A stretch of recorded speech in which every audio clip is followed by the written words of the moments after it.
শীতের শেষ বসন্তের শুরু এই সময়ের সকালগুলো যেন বেশি সুন্দর হয়। খুব বেশি ঠান্ডাও না আবার খুব বেশি গরমও না। ঘুম থেকে দেরি করে উঠলেও সকালের ফ্রেশ হাওয়াটা চেষ্টা করি গায়ে লাগানোর। খুবই ফ্রেশ লাগে। হয় চলে যাই বেলকনিতে না হলে ছাদে। তারপর সকালের নাস্তা, ডিম ভাজা আর ভাত ভাজা।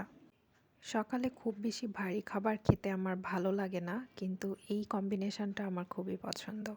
এই সুন্দর ফুলগুলো বিশেষ দিন উপলক্ষে পরিবারের কাছ থেকে গিফট পেয়েছি। সৃষ্টিকর্তার অসাধারণ একটা সৃষ্টি, তাই না? মুহূর্তেই মন ভালো করে দেওয়ার উপায়। যখন ভালো লাগবে না, চেষ্টা করবেন একগুচ্ছ ফুল নিজেকে উপহার দেয়া এবং সেটি ঘরে রেখে দেওয়া। আর এর চেয়ে শ্রেষ্ঠ উপহার তো হতেই পারে না। আজকে সারাদিনের খাওয়া দাওয়াই দেখাবো। তাই ভাবলাম দুপুরে মা কি রান্না করেছে দেখে আসি। তো দেখলাম সবজি রান্না করেছে আর এখানে ছিল খাসির মাংস। খাওয়া শেষে ফুটেজটা নিয়েছি, দেখে এরকম জমে গিয়েছিল আর মেসি দেখাচ্ছিল। দুপুরে খাওয়া দাওয়া শেষে সুইট কিছু খাওয়ার ক্রেভিং হয়। আগে এটা বেশি হতো, এখন যদিও হয় না। তো চকলেটটা ফ্রিজে ছিল আর এটাও গিফট পেয়েছিলাম। যাই হোক, বিকেলে একটু কাজ ছিল, বাইরে গিয়েছিলাম। বাসা থেকে এসে দেখি মা নুডলস রান্না করেছে। আম্মু নুডলসটা সবসময় বেশি মজা লাগে, কারণ আম্মু একটু ভিন্ন পদ্ধতিতে রান্না করে।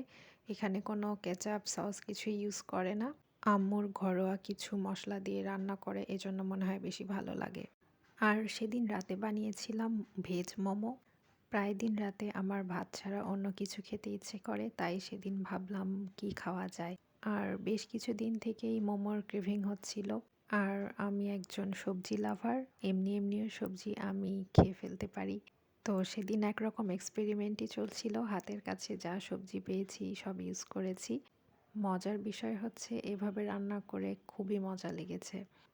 তো এখানে আমি গাজর, কাঁচামরিচ, পেঁয়াজকলি, শিম এবং সাথে একটু শাকও ইউজ করেছিলাম, ধনেপাতা, একটুখানি সয়া সস, টমেটো কেচাপ, লবণ এসব অ্যাড করে ৫ মিনিটের জন্য ভেজে নিয়েছিলাম। খুবই সিম্পল আর ইজি।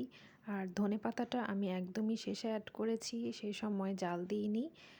যেন স্টিম হয় শুধু ধনেপাতাটা, আর ফ্লেভারটা ধনেপাতার আমার খুবই ভালো লাগে। তো আমি যেরকম ফ্লেভার সেরকমই রাখার চেষ্টা করেছি। তারপর ইচ্ছামতো মোমোর শেপ দিয়ে নিতে হবে। আর এখানে চিলি অয়েল বানাচ্ছিলাম, এটাও খুবই ইজি ওয়েতে বানিয়েছি।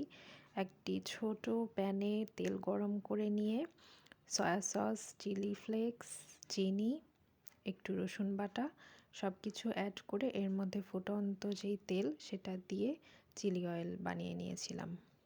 খুবই ইজি বানানো, আর এই চিলি অয়েলটা আমার খুবই ভালো লাগে মোমোর সাথে। এই তো এখন মোমো স্টিম দেওয়ার পালা। আমার তো এই মোমো বানানোর পর মনে হচ্ছিল যাদের ভেজিটেবল পছন্দ না তাদেরও ভালো লাগবে এটা। তো এরপর স্টিম দেওয়ার জন্য একটি পাত্রে পানি ফুটানোর পরে মোমোগুলি স্টিম দেওয়ার জন্য ব্যবহার করেছি একটি স্টিলের বড় ছাঁকনি। তারপর উপরে ঢাকনা দিয়ে ৫ থেকে ৬ মিনিটের মধ্যে কিংবা ৭-৮ মিনিট এর মধ্যেই মোমো স্টিম হয়ে যায়। যাই হোক, মোমো স্টিম হয়ে যাওয়ার সাথে সাথে চুলা থেকে নামিয়েই এটা খেতে হবে, কারণ গরম গরম মোমো খাওয়ার মজাই আলাদা, আর এটা কেবল মোমো লাভাররাই বুঝতে পারবে। আম্মু খুব একটা মোমো লাভার না, তারপরও আম্মুকে টেস্ট করানোর পরে আম্মু বলেছে খুবই মজা হয়েছে। তো আজ এই পর্যন্তই, ভালো থাকবেন সবাই।